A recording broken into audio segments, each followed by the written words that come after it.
Greetings, and welcome to this presentation of Mormon's Mandate for Latter-day Freemen, Why the War Chapters Matter in Coming unto Christ. This is the Prophet Mormon's Mandate for Latter-day Freemen. We'll be discussing Freemen, Kingmen, and Gadiantons. And this is a presentation promoting the urgent relevance of the war chapters for our day. Before we begin, two quick notes. Just a note from the author, which is me, Brad Omer, pictured here with my wonderful wife, Cheryl, who's been so supportive during all of this. This is just to indicate I am an active member of the Church of Jesus Christ Latter-day Saints with a deep and abiding testimony of the Book of Mormon, which I've studied my entire life. I draw heavily on many church materials and the work of many authors, scholars. However, I do take full and sole responsibility for the content of this presentation. It does not claim to represent the opinions of the church, nor any of the scholars whose work is used here. Also, one other note. This presentation does assume a basic acquaintance with the Book of Mormon, its origins, general plot, characters, major themes. And so if this applies to you, that's great. But if not, I still encourage you to listen. I think you'll enjoy it. You'll find the general concepts are still very understandable and applicable and interesting and relevant. All right, let's proceed then. First, an introduction. The question that kind of pulls me into this discussion is, why do we gloss over the war chapters in the Book of Mormon? As I'll mention in a minute, those are normally regarded as the chapters of Alma 43 through 62, or normally called the war chapters. In the church's curriculum, every 4 years as we study the Book of Mormon, these chapters, these 20 chapters, are allotted 2 weeks to study, and they are sometimes described as being not particularly relevant to us, and we kind of skim over them. And I get a little bit stuck on that not particularly relevant. My question is, really? Are we saying then that Mormon made a mistake and he wasted over 10% of the Book of Mormon on materials that are somehow not relevant to us today? I don't think so. That doesn't seem right to me. However, all of this war material seems kind of distasteful to a lot of people, so we compensate by drawing out the various spiritual metaphors and lessons contained therein about the spiritual battles in our lives and being faithful like Captain Moroni and using these wars as metaphors for Satan trying to deceive us. We talk about faith in the teachings of our mothers and not being offended and so forth. And then we're kind of glad to move on. And while on the one hand, all of these metaphors and other lessons are all good and worthy, they're wonderful, but I think they neglect the meat of what Mormon was trying to teach us. The war chapters are there for a very powerful and special purpose. They were created specifically for our day, and we ignore them at our own peril. The war chapters, as I say, are normally regarded as Alma 43 through 62. This is 20 chapters, 53 pages, 10% of the Book of Mormon. This is more pages than is used to report the personal visit of Jesus Christ. Why did Mormon do this? Some people say that Mormon was a general, a man of war, so he really liked talking about war. And my response is nonsense. Mormon hated war. And here's some other things to consider as Mormon was writing this magnificent abridgment that we have. It was difficult to write and engrave. Every single word was chosen carefully. And he was writing to us and not to them. And his whole purpose was to write only those things that help bring us to Christ. So, why did Mormon include the war chapters? Now, here are the main reasons why I believe Mormon included the war chapters in his abridgment, the Book of Mormon. Reason number one is one we all understand well. The core purpose of the Book of Mormon is indeed to convince all people that Jesus is the Christ and to invite all to come to Christ and to worship him and make sacred covenants and receive his saving grace. We all agree on that, but then the question is, okay, then why the war chapters? Reason number two to me. However, to worship Christ The obvious and simple truth is that we must be free to worship Christ. It does no good to talk about worshiping Christ if we are not free to worship Christ. That leads to the third reason. Mormons saw the forces of darkness ferociously threaten their freedom many times in the Book of Mormon, and he knew that we would suffer the same threats. Therefore, reason number 4, Mormon is warning and teaching us. He wants us to maintain our freedoms so that we can worship Christ. And he gives us this incredible mandate for Latter-day Freemen, this manual containing so many instructions and things we need to pay attention to. And the question is, are we listening to him? This then, as I say, is Mormon's mandate to Latter-day Freemen and the disciples of Christ. And when we gloss over it, we are ignoring his efforts to help. I personally think he might be getting a little frustrated with that. He spent a lot of time and effort putting this in specifically for us. Plus, it's very dangerous to ourselves if we ignore it. So, let's pay attention. Let's actively apply this to ourselves. What is Mormon trying to teach us? And this is the question that will recur over and over as I talk through these materials. Let's apply it to ourselves. Why did Mormon put it in? What's he trying to teach us? And how do we apply it to ourselves? I personally think it's extraordinarily relevant to us and our time and the very things that we are going through right now today in the world and in the United States of America. So here's what I think are the basic lessons that Mormon is trying to teach us. And we'll go through these in more detail as we work through this presentation.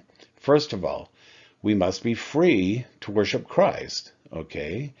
But freedom must be incorporated into the laws and into the hearts of the people. The next lesson is there will always be challenges to the law that maintains freedom. He identifies 3 major challenges and how we should deal with them. And we are expected to understand this and to fight to maintain our freedoms.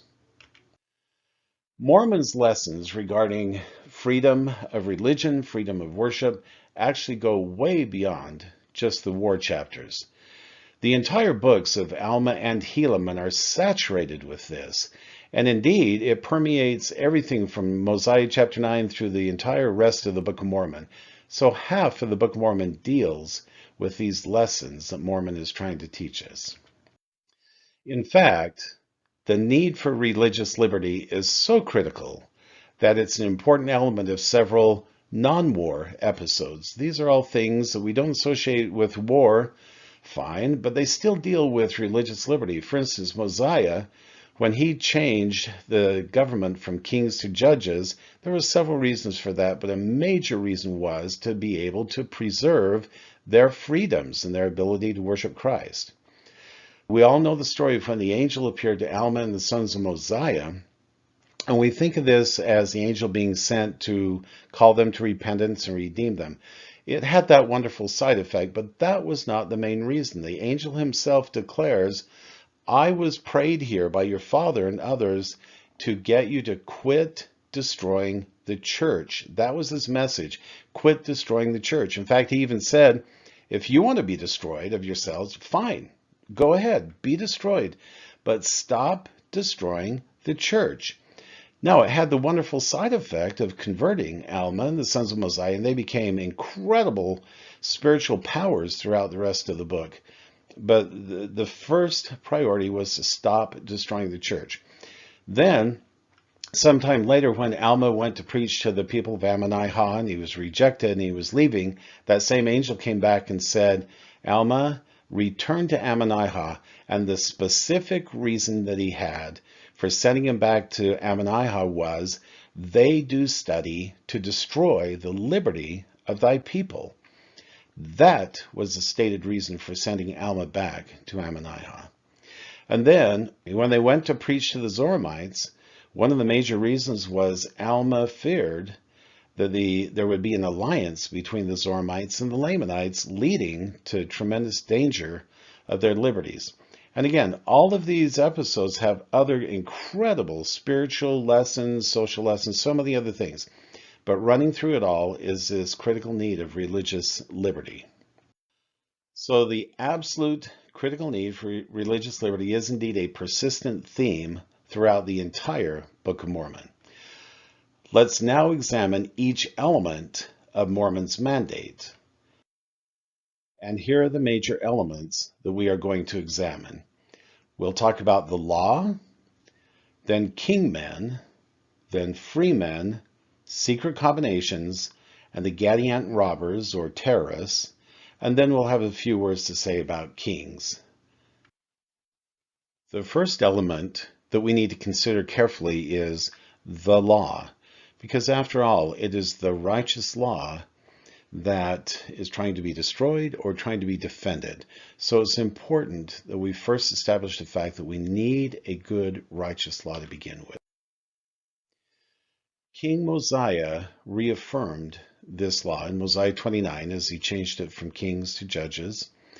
And that law is based on the righteous principles of the law of Moses in the Old Testament. Loving God with all of your heart, love your neighbor as yourself.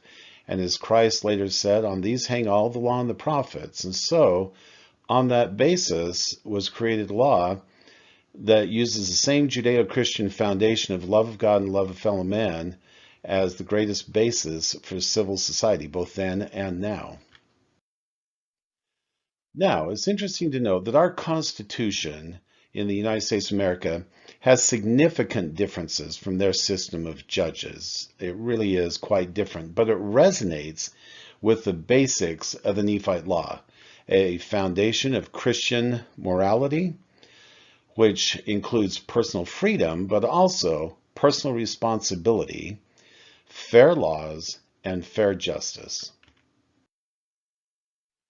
And therefore, this law, just like ours, lays the basics for the freedom to follow Christ, which includes the freedom to preach the word, the freedom to accept or not, according to one's own conscience and decisions, the right of assembly, and the freedom to exercise various religious rites and ordinances pertaining to your belief. For society to prosper, then and now, the people must first of all understand the law, cherish the law, feel it in their hearts, teach it in their families and in society, sustain that law, support it with the voice of the people, as is often described in the Book of Mormon, and as we try and do in our own way, and then actively defend that law, be willing to fight for it. And so, to me, as we apply this to ourselves, these are great questions for us. Do we understand our own law, our Constitution and its amendments, and the structure of society and governance that has been created over the last 250 years? Do we understand that ourselves? Can we explain it? I think that's so important. Do we have the ability to talk coherently and intelligently about the law? And then do we cherish it? Do we feel it in our hearts? Do we believe it? Do we think it's important? Do we teach it in our families and in our society? Do we sustain it and support it with our voices, our votes, and our actions? Do we actively defend it? And are we willing to fight for it? Much of the history of the United States is a history of indeed being willing to defend and to fight for and support a righteous law. In my opinion, during the last several decades, this condition of our society has seriously degraded to where now we have many, many voices that can't even explain our law or are actively degrading it or trying to change it. And I think we're in very dangerous situations because of this. So then, do we want the freedom to worship Christ? If so, then we must establish and protect that freedom. This is the first great lesson.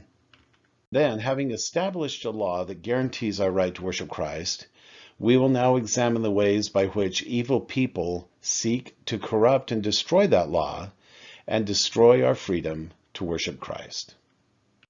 Having established that we have a just and fair law in place that enables us to worship Christ as we choose, Let's talk about the major threats to that law, threats to our freedom that will arise. We'll cover these at kind of a high level, and then we'll take a more detailed look at each one of them in turn.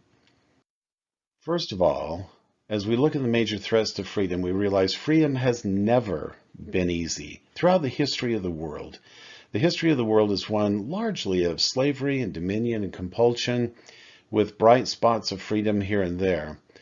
And so we learn that freedom is never easy, and the forces of the world have always tried to destroy freedom. And the Book of Mormon is no different, and it's no different in our day. The prophet Mormon, as he writes this abridgment, identifies three major threats, and he takes a lot of time and effort to tell us about these and tell us how to defend ourselves against them. The major threats that he details are the kingmen, secret combinations, and robbers or terrorists. As I say, these three major threats have existed throughout all of history, but they are highlighted in the Book of Mormon, and they have a special relevance to the land of promise. As we're told, the Americas are a special place. God brings people here for his own purposes. And in the Book of Ether, the prophet Moroni later says, "This is a choice land, and whatsoever nation shall possess it shall be free from bondage if they will but serve the God of the land, who is Jesus Christ, or they should be swept off when the fullness of his wrath should come upon them." I propose that these threats exist now, right in front of us. Mormon knew that we would face them, and he clearly describes the challenges of each one of them and how we should respond to them. In the war chapters and in the entire book, Mormon spends hundreds of verses trying to teach us. I went through and tried to do a cataloging of all these verses, and it ran well close to 1,000 different verses in which he's trying in some fashion to teach us about these threats and what we should do about them.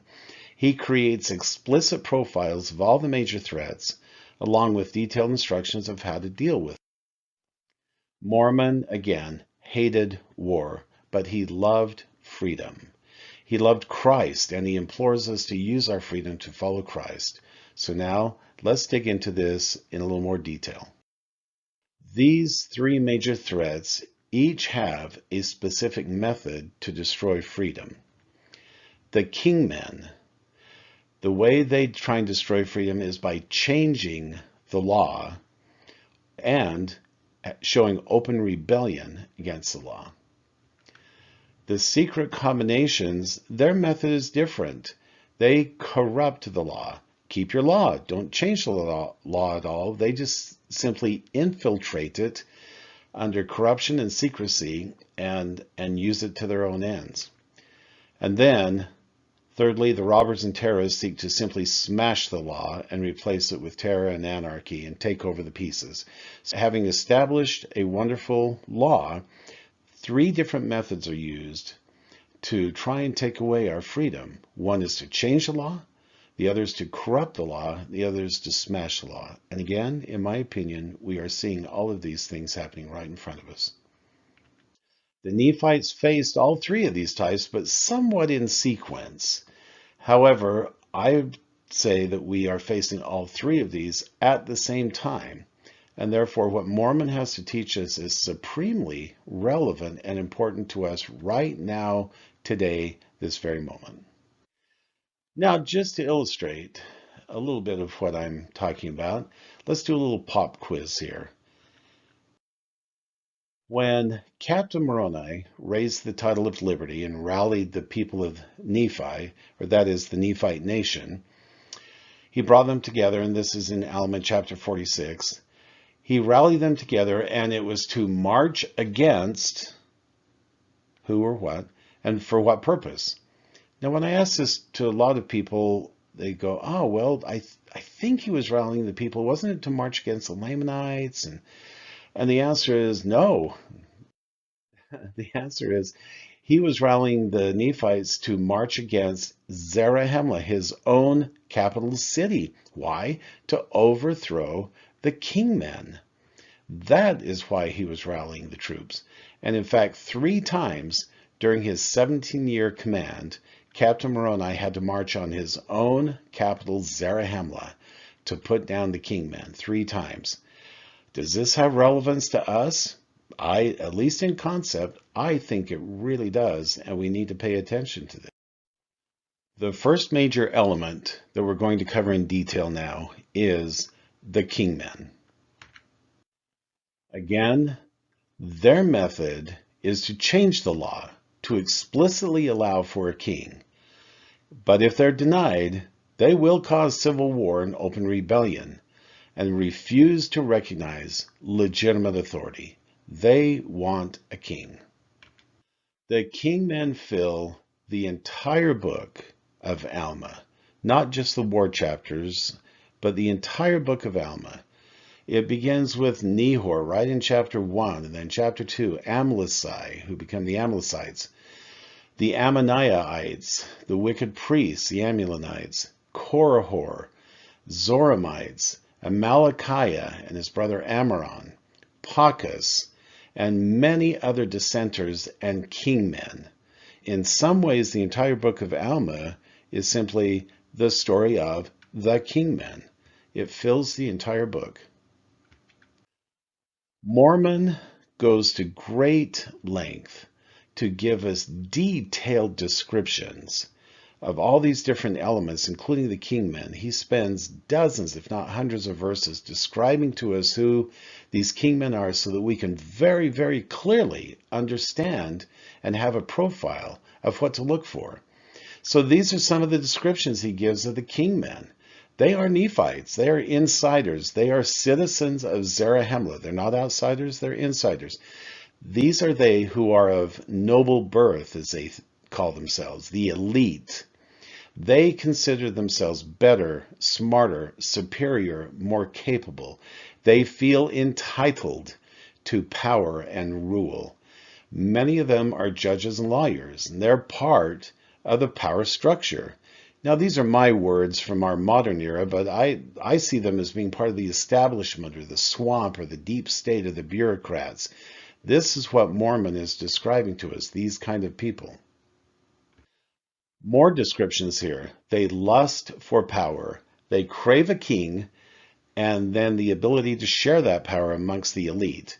They are dismissive of the law. They are dismissive of morals, virtue, righteousness. They deny the Christ and are very dismissive of religion in general. But it's interesting to note of Mormon describing to us how many church members get caught up in this also. And we're going to come back and talk about that a little later. Let's talk about what motivates the kingmen. Power. Now, this is a common theme for all of the threads. Power, power, power. For themselves and for their friends. A feeling of entitlement. They claim ancient grievances, and we need to make up for things that are done in the past. Have we heard anything like that in our country?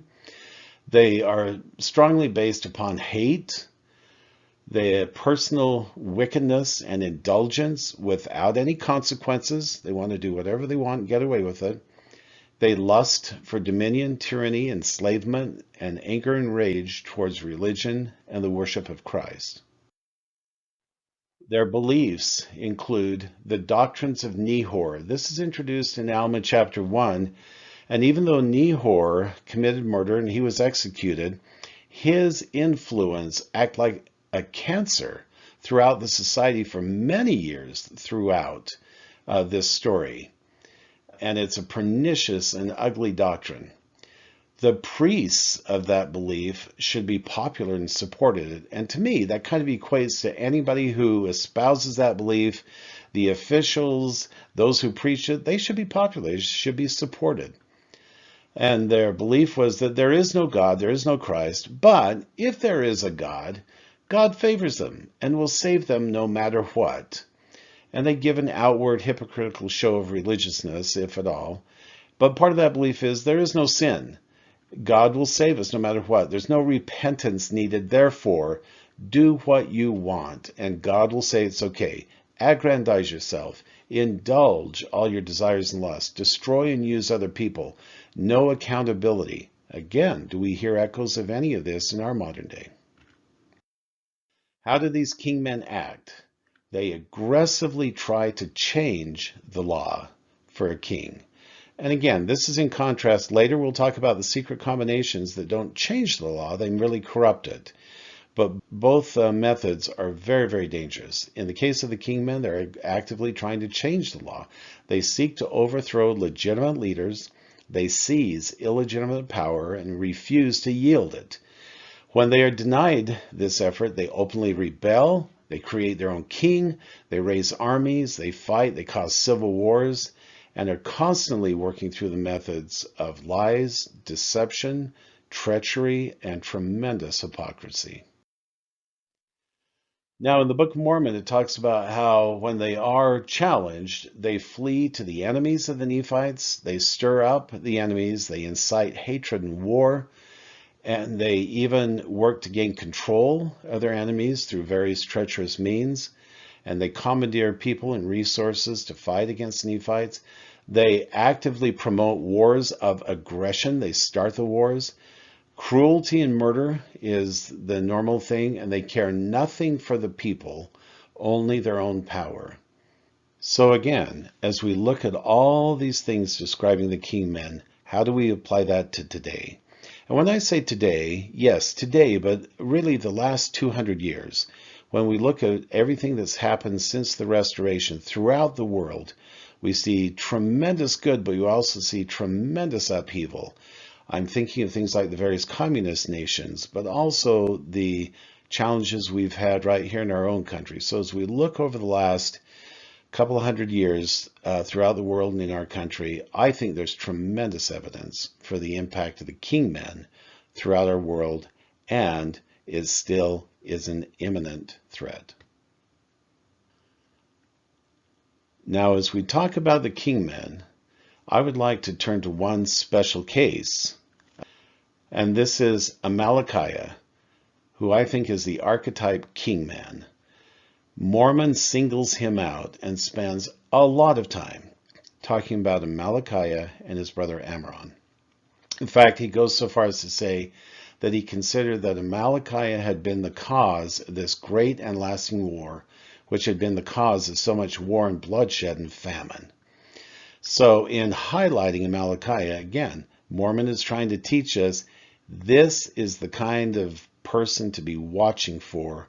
I'll give you his profile. I'll tell you how he thinks and acts. You look for this kind of person in your time, in your society.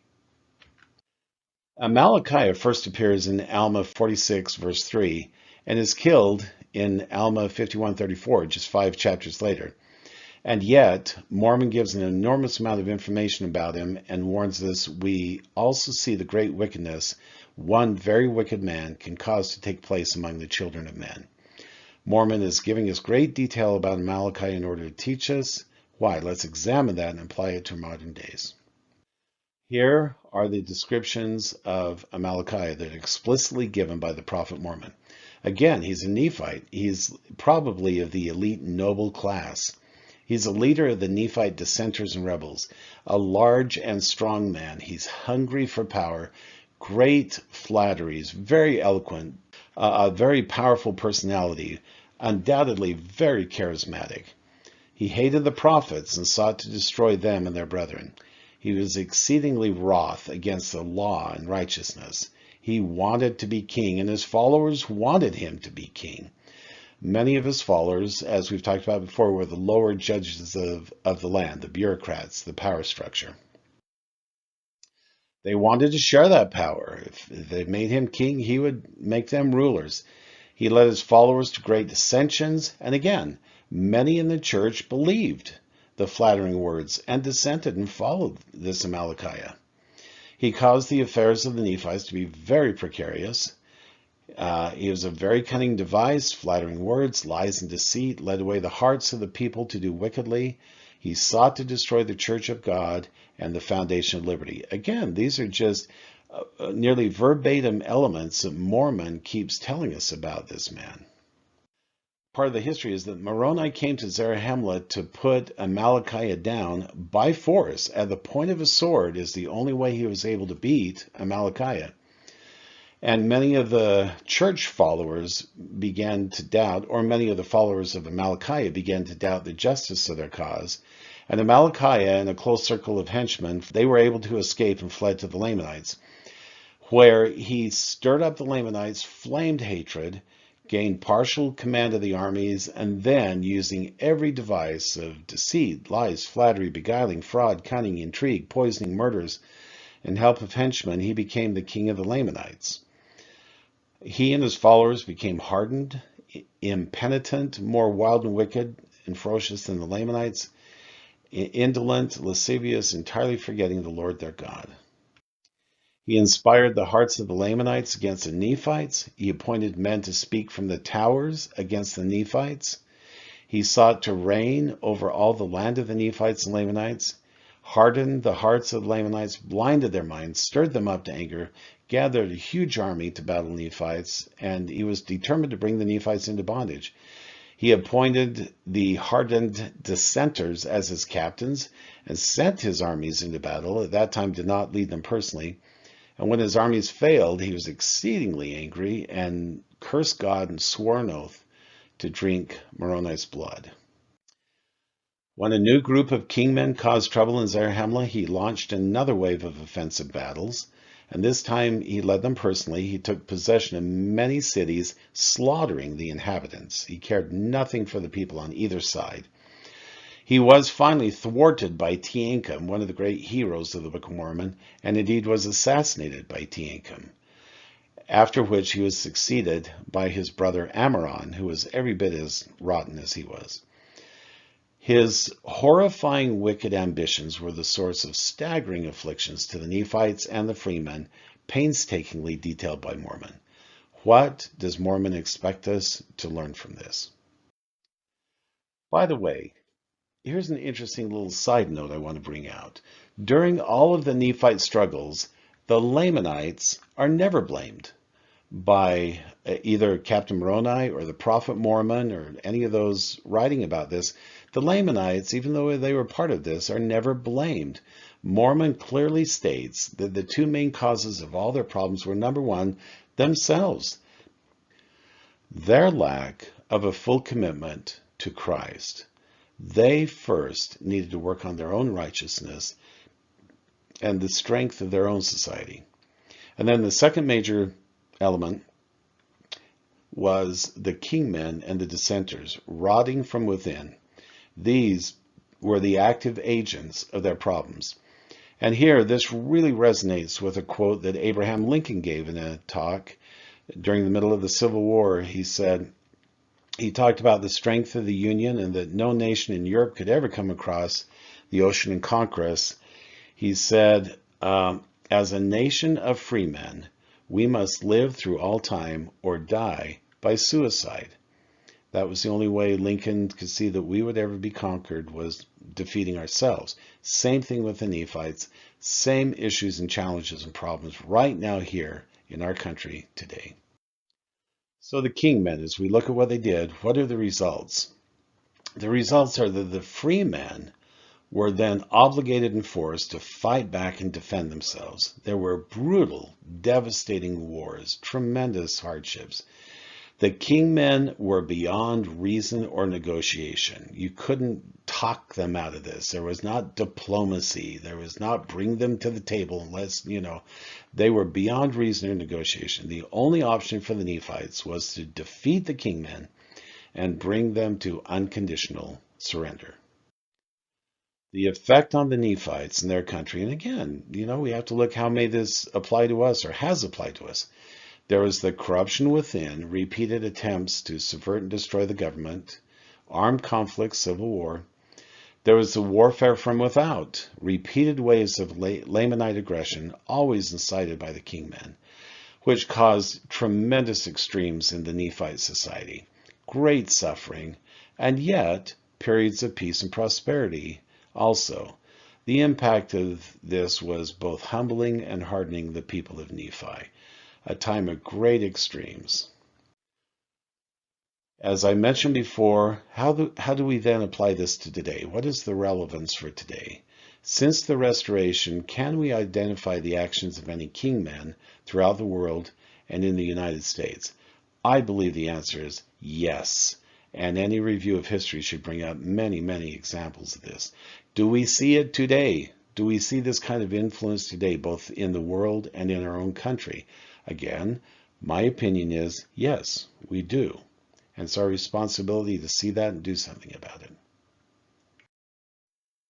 Let's now turn our attention to the next critical element, which is the freemen. Who stood up to the kingmen? And the answer is the freemen, along with their great chief judge Pahoran and their amazing commander, Captain Moroni. Who are the freemen? These are the ordinary, law-abiding citizens, the general population who just want to obey the laws and live their lives in peace. And honestly, I think we probably like to think of ourselves as being amongst these kind of people. We hopefully are some of the free men, and we're describing ourselves to a large degree. There's an old saying that says, don't wrestle with pigs because you both get dirty, but the pigs enjoy it. And in a way, that's kind of similar to this situation. It's never been a fair fight. King men live to fight and conquer. They wake up every day saying, what can I do to take over the lives of other people? Free men hate fighting and are very reluctant to do so, and they only do it because they have to. So it's never been a fair fight. What motivates the freemen? And hopefully this is the question of saying, what motivates us? And we like to have the same answer that Mormon gave, as he explicitly identified the qualities of free men. They did what they did because of love of family, wives, children, self-defense, never offense, because of their love of God and their desire to worship Christ, their dependence on God, their desire for freedom for all people, and their great reluctance to fight. They hated war and they hated shedding blood. And again, I think in a lot of ways we're describing a lot of great Americans, patriots, freedom-loving people over the last 200 years, the great wars that we have fought. Has our nation been perfect? No. But we have exhibited many of the elements of the free men, and a lot of people have died trying to secure our freedom and the freedom of other people. How do the free men act? They live righteous, law-abiding lives. They uphold the law. They resist the dissenters, and they fight against evil.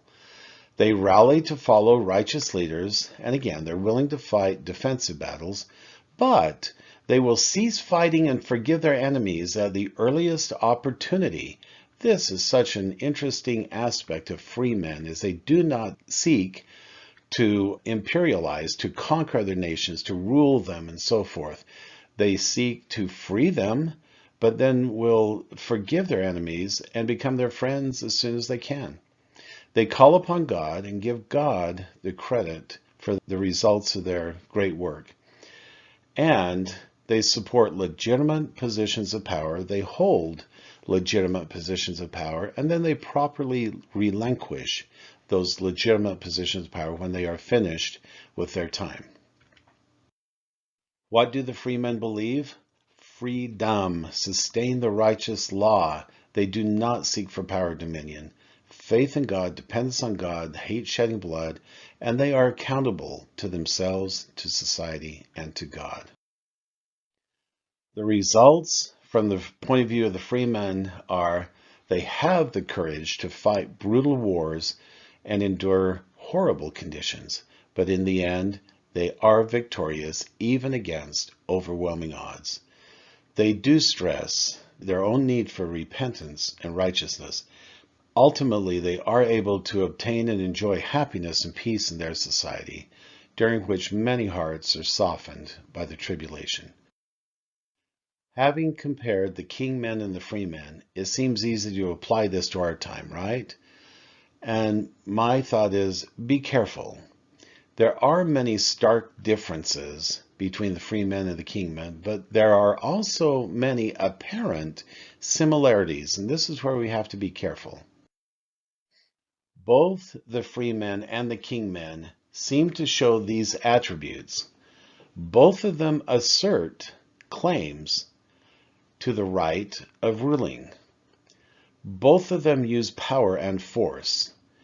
Both of them make aggressive use of public communication.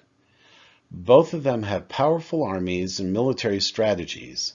Both of them seek the voice of the people. Both of them have powerful personalities who are very charismatic. Both of them are very persuasive. Both of them are very convincing to the people. Both of them make harsh accusations towards each other, and both of them are determined and resolute. So, where there are so many apparent similarities between them, how would you, as a citizen of Zarahemla, be able to tell the good guys from the bad guys?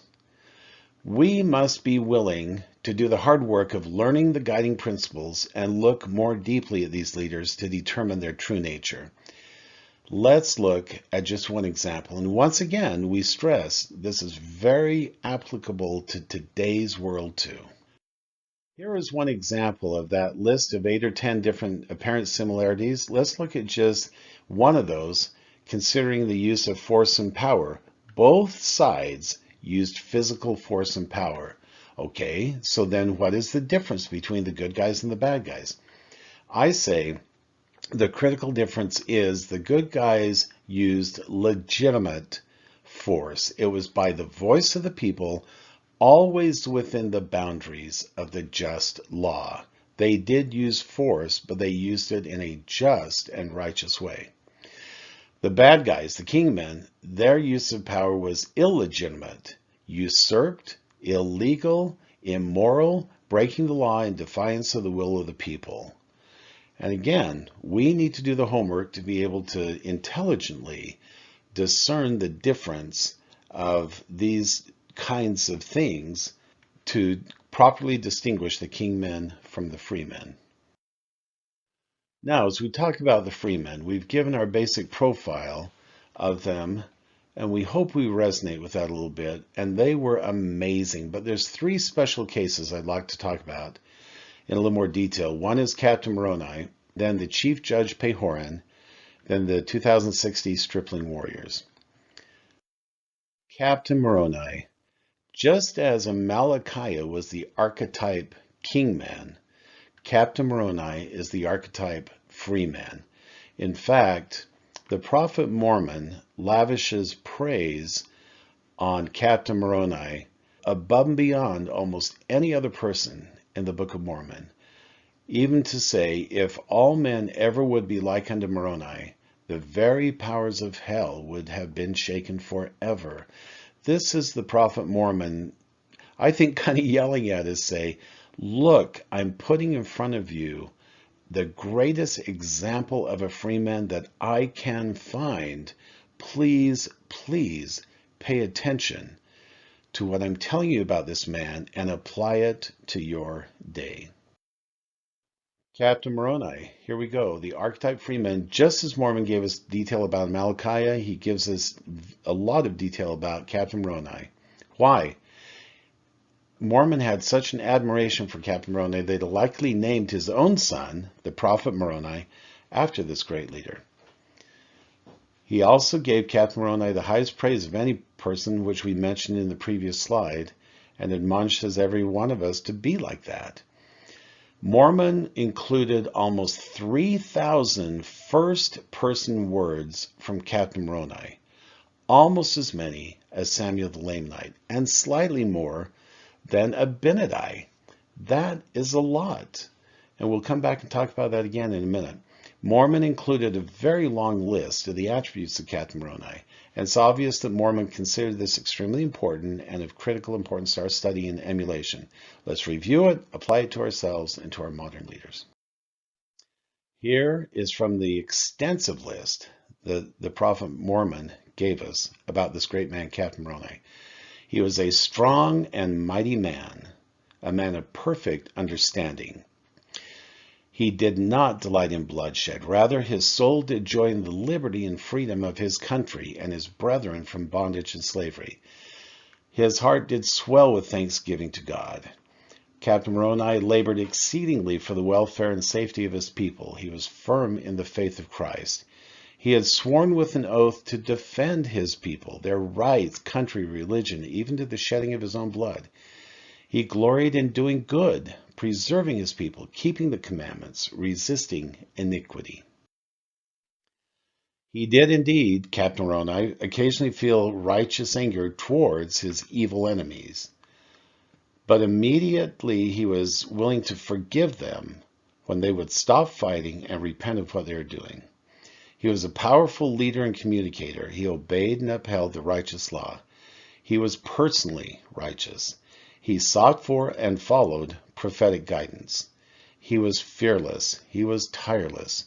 Very innovative in his military defenses, tactics, and strategies. He was constantly preparing his people and his military might. He gave an emphasis on protection, preservation of life, and he loved his people. And he did make aggressive use of his legitimate power. It's interesting to note he was given command at the age of 25.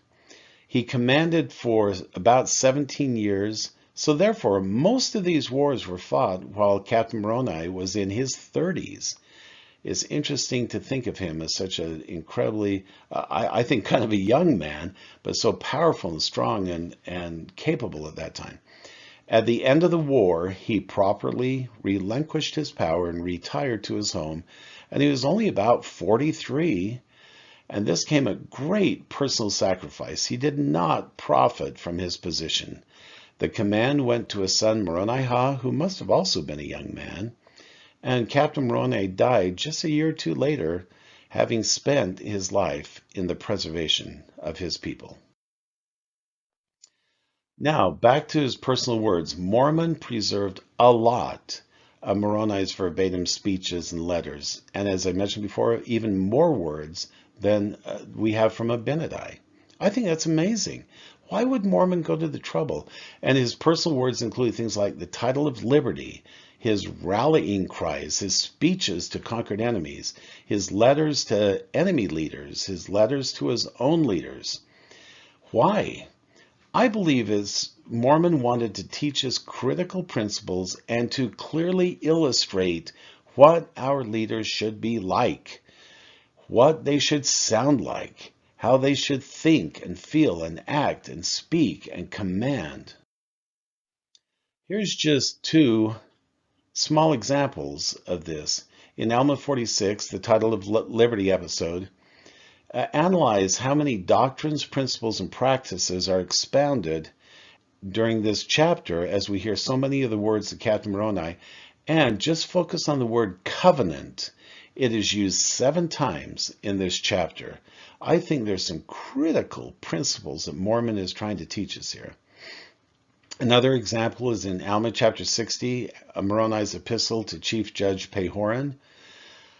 As you go through that first-person verbatim letter that he writes, there are dozens of principles explaining the relationship of the government to freedom, the relationship to the military, to the people, and to God. So many things are taught in that letter.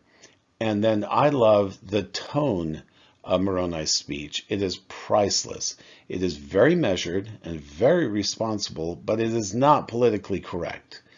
And in my opinion, this is what our leaders should sound like.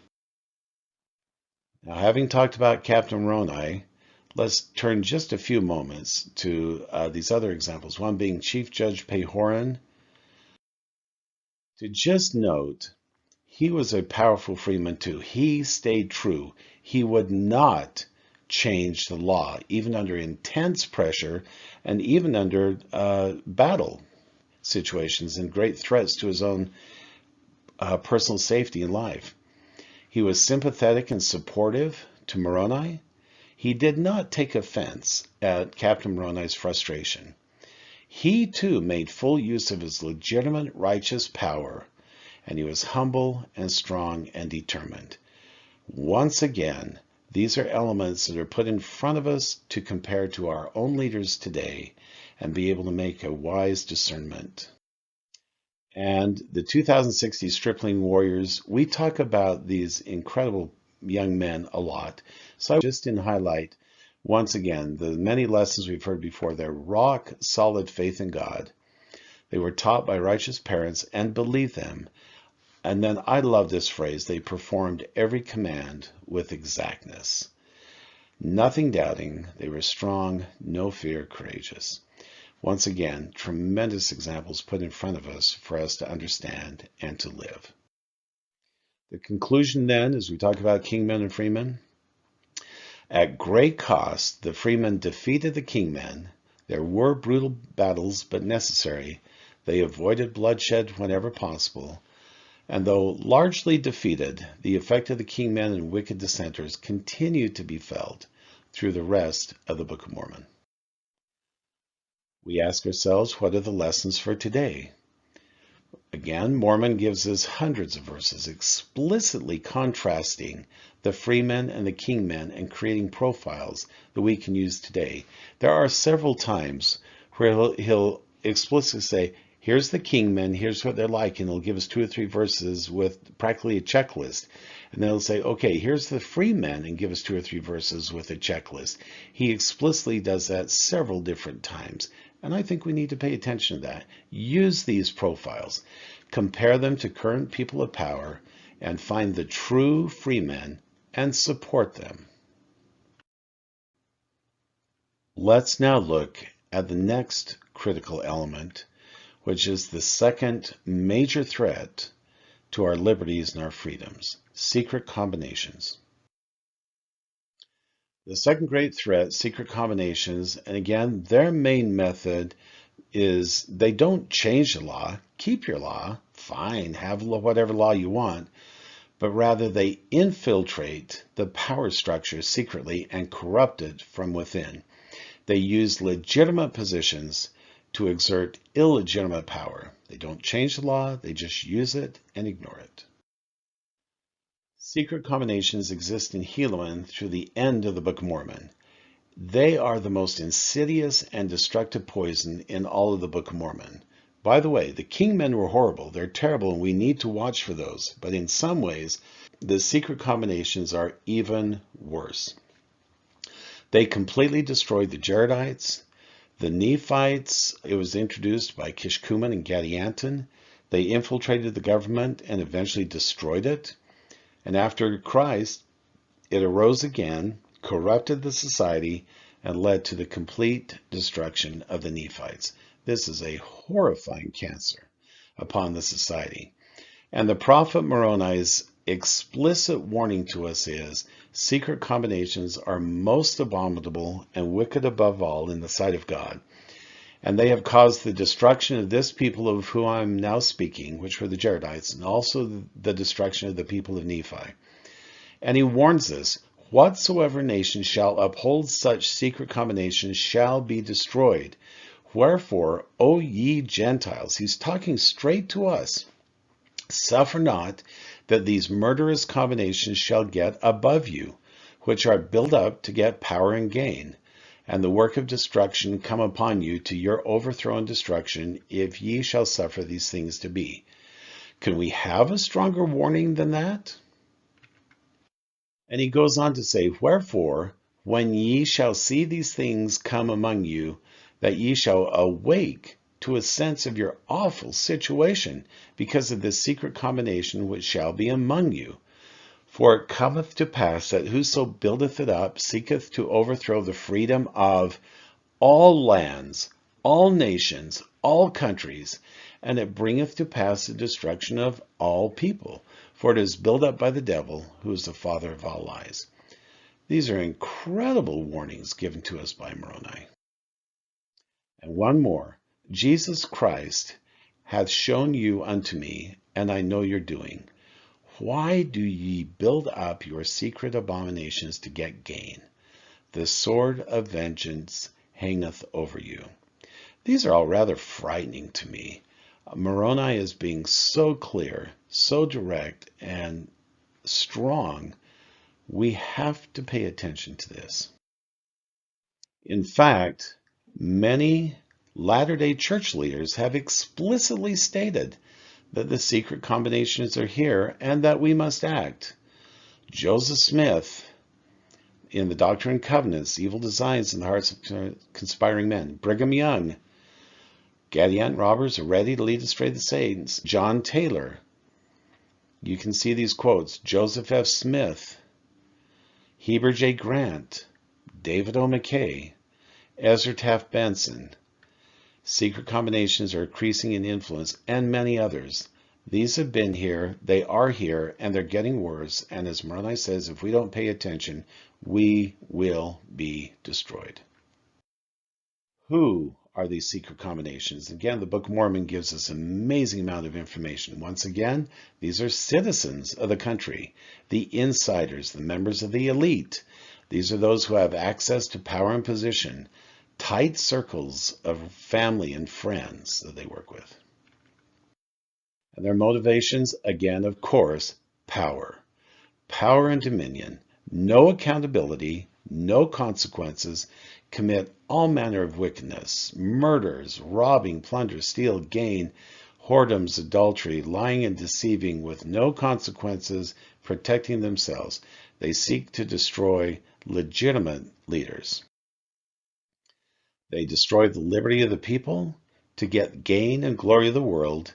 They work in secrecy, and again, with a feeling of entitlement. It's their right to rule. How dare you suggest otherwise? And they answer only to each other and not to the people or to legitimate power. How do they act? With secret oaths and covenants, strict enforcement of their own rules, works of darkness, lies, deceptions, corruption, accusing and punishing the righteous, protecting each other, the wicked are set free, murder, gaining power by evil methods. They, again, use the legitimate power structure but corrupt it to their own ends. They crush freedoms and the right to worship.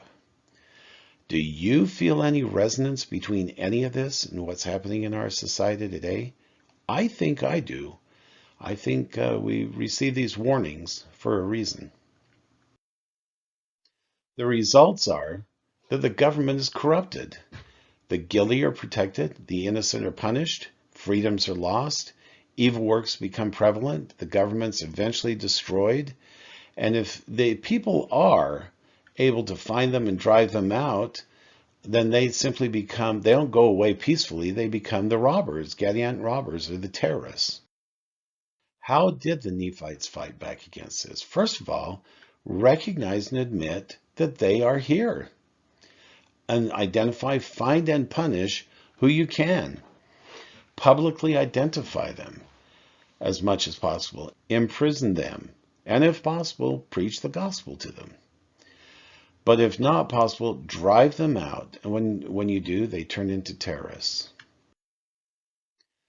What are the lessons for today? Again, as I've said, they are here and they are operating. Many prophetic warnings are given to us, both ancient and modern. We must actively learn, examine, identify, speak up, act, and support righteous leaders. If we do not, they will destroy us. This is urgent. This is happening. This is something we must do.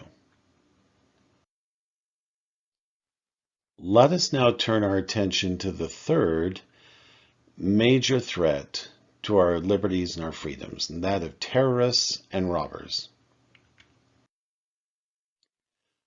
The third great threat, terrorists, or in the Book of Mormon, they're often called the Gadianton robbers. And again, their main method is to smash the law. It's not to change it, it's not to infiltrate, it's simply to smash it. Smash society, and in doing so, be able to take over the pieces that are left. Who are they? What motivates them? Again, common themes running throughout here. Power hungry. These are the noble class, entitled. Ancient grievances give them an excuse to hate and fight. These are the dissenters from the righteous society. The secret combinations who are driven out, the anarchists. The robbers and the terrorists share many characteristics with the secret combinations, and they often would intermingle. But the main difference between them is that the secret combinations are working from within the societal structure, and the terrorists are working from without the society. Both groups are extremely dangerous and deadly. And how do they act? They beguile dissenters to join them, recruit them, convince them that they're on the right side. They retreat to mountains and secret places. They defy the authorities and laws and rights of the country.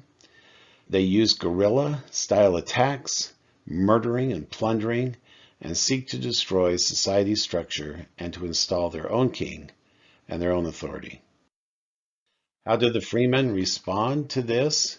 They use every means they can to find and destroy these terrorists, including offensive wars, but offensive wars often do not achieve the ends they want.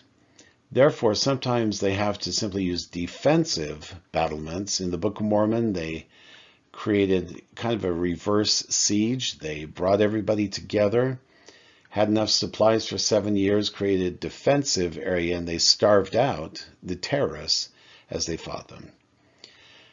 And otherwise, the same basic principles as before for the Freemen. First of all, be personally righteous as people and as a society and seek God's help. And then fight for families, freedom, and religion. Lessons for today. Again, terrorists are actively warring against the United States and other countries. We must be aware and be willing to take a stand and to fight, call for God's help, and support righteous leaders. We have seen the actions of terrorists in the United States somewhat, but when you look throughout the world, it has, for the last 200 years, there are so many examples of the horrible effects of terrorists. And right now today, down in Central America with the drug cartels and various other illegitimate and evil groups, it's astounding. It's right in front of us, and it's right on our doorstep, and it's something that is affecting us and will affect us more if we're not careful. We have talked about the 3 major threats to our freedom as given to us in the Book of Mormon, but it's worthwhile to mention one other very important thing that the Book of Mormon teaches us, and this is regarding kings. And even though right now today in the United States of America, we don't have a king and we don't think we're going to get one anytime soon, nevertheless, the threat of kings throughout the world and in our own hemisphere and our own country is something we need to worry about and pay attention to what the Book of Mormon teaches us. So just a few moments as we review the subject of kings.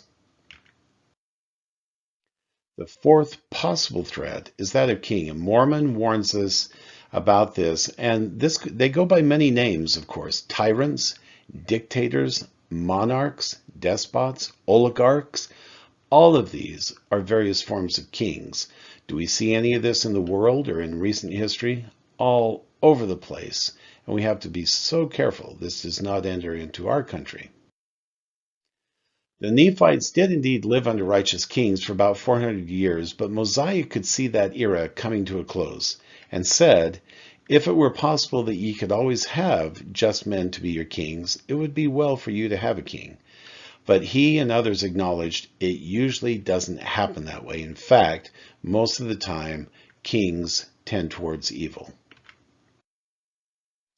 Several warnings are given about the risks of kings. The brother of Jared, the prophet Nephi, his brother Jacob, Alma, Mosiah, every one of them says, don't have kings. Our only king is God, and especially in the promised land, with these prophetic words from the prophet Jacob.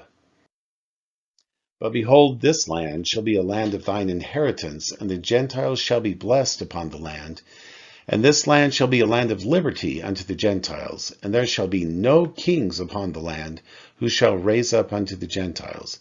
For he that raiseth up a king against me shall perish, for I, the Lord, the King of heaven, will be their king, and I will be a light unto them forever, that hear my words. Having covered these various elements then, let's wrap things up with a little bit of review and continued application to our day. Why are the war chapters important? The goal of the Book of Mormon is to invite all to come unto Christ, but we must be free to worship Christ. Threats will always arise, and freemen must be aware of these threats and ready to fight against them. And what are those major threats? The kingmen who seek to change the law, secret combinations that seek to infiltrate and corrupt the power structure, and terrorists who seek to smash and usurp power. How do we apply, then, all of Mormon's critical teachings? Here's my thoughts. First of all, learn these principles. Pay attention to what Mormon is trying to teach us and be able to articulate details of all three threads. And to me, this is where we're not being fair to Mormon. He went to a lot of trouble to give us all this information, all these profiles, all this detail, all this help, and we kind of roll our eyes and go right past it. And I think that's to our harm. As we try to apply these to the real world, though, be careful. Start with the principles, then move to people, not the other way around. And the reason I say that is we all have our favorites out there. Oh, I like this guy and I don't like that guy or that lady or whatever. It's really tempting to just slap labels on our good guys, bad guys without any thought to it. And I think this is really dangerous and we can be deceived. So start with the principles. Study the profiles, learn how to apply them. Be careful what voices you listen to and make sure that whatever voices we're listening to are supporting the law and are supporting freedom. And as we try and apply these teachings, review our 250 years of history with these principles. That is, say, our country's 250 years of history. Carefully apply these guidelines to today's world. Start with the Constitution as the basis of a fair and just law of freedom and liberty. Look at the issues of legitimate power versus illegitimate power. Look at political parties. And then finally, look at specific people. Find the Captain Moronis, find the Pehorans, and then support them. Now, here's what I think is an important case study. I mentioned before the church members, and I think this is interesting to think about. Why were so many church members beguiled by Amalickiah and the secret combinations?